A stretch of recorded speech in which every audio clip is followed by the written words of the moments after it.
Hi and welcome back. Finally back to share some exciting developments in my own life when it comes to photography. It's been a while since I did my last video and life is just too busy nowadays. I have so many ideas that I wanted to create videos from, but too little time basically. I got some extra time today though, and something that I've been wanting to make now for a while, ever since or even before that, since I made my last video about the ZF, was about something I mentioned in that video concerning developing black and white film at home.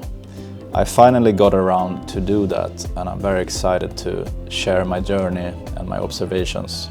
Then my second reason for doing this video sort of coincided with that first reason, and that was acquire a new camera, or an old camera, but a new camera for me, around Christmas time. A camera that I really love using and I wanted for a long while. That's also something I think you saw a glimpse of in the ZF video as well, where I also had a sort of mishap with opening the back of the camera and ruining my film.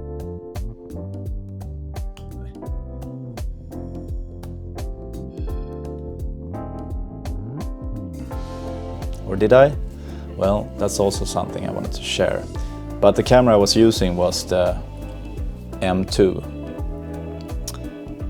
And since making that video and starting to develop film at home, I actually used the Leica M2 a lot, and I think I took something like 5 or 6 rolls of film with it. And I developed all those films at home. So first of all, I want to share my journey with film developing, or develop black and white film at home, but I also wanted to share my feelings and opinions about the Leica M2 and my journey together with that thus far. So stay tuned. Thank you.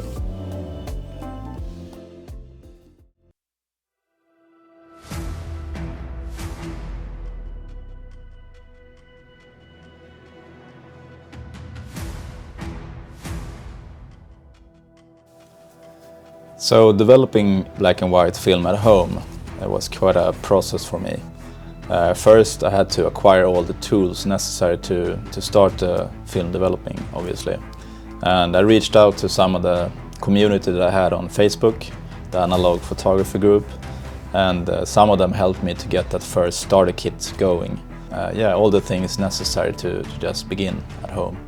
It took a while and it got a bit more expensive than I wanted, to be honest. I thought it would be enough with the starter kit and also get the chemistry and everything, but in the end I had to get some other stuff going as well before I got into it. When I had everything I needed, it was time to start. And I was very excited that first day when I got everything together here in the kitchen that you can see behind me, with the developing tank and the spool and the thermometer and all that other stuff that you need. So I'm gonna show you the process of developing that first film at home now and what happened to it. So let's see.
After developing that first film, that black and white film from the M2, I was just so excited to get back out again and take more photos with the M2, get them back to me, back home here in my little lab, and develop more films and see what the results were.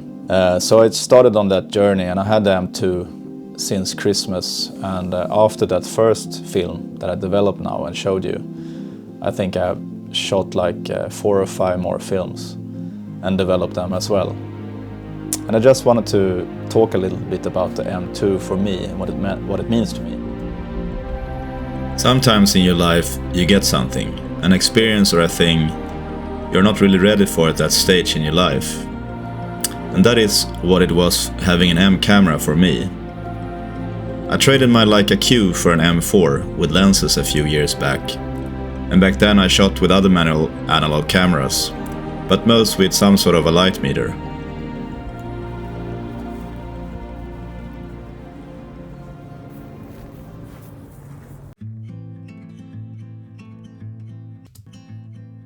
So while I thought the M4 was a wonderful camera, and I still wanted it, I just could not justify keeping it because I did not like the results I got from it. And I did reach for other cameras instead of it, and it just became a beautiful shelf queen in the end.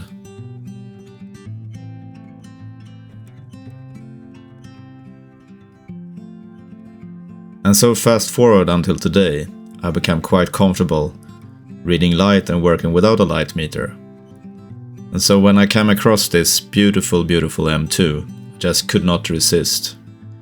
The simplicity of the M2 and the limitations really connected with me. The user experience of using the Leica M2 is second to none. The feeling of operating it with the film winder, the shutter button and the sound accompanying it when pressing it. And the materials it was built of. It's an amazing feeling, really. Also, knowing it was put together by hand adds an extra level of uniqueness to me. I already had the 35mm f1.4 Voigtländer Nokton lens from earlier, but since getting the M2 I also added a 50mm f1.4 Canon LTM lens, the lens they called the Japanese Summilux. But maybe most and foremost, and now also my favorite lens out of all of them, the 50 Summicron f2 rigid lens. A lens that fits the style of the M2 perfectly, and it just seemed tailor-made for the M2 in my mind. Some people say that they are bothered by loading and rewinding the film on the M2. Sure, the learning curve gets a bit steeper, but I say it just takes getting used to. And after that, it actually adds to the organic feeling of using the M2. And aesthetically, the film rewinder on the M2 looks a lot cleaner and more unique. So I will let that sum up my short but heartfelt user experience of the Leica M2. Now let's look at some of the images that I took over time, together with this beautiful little camera.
dream.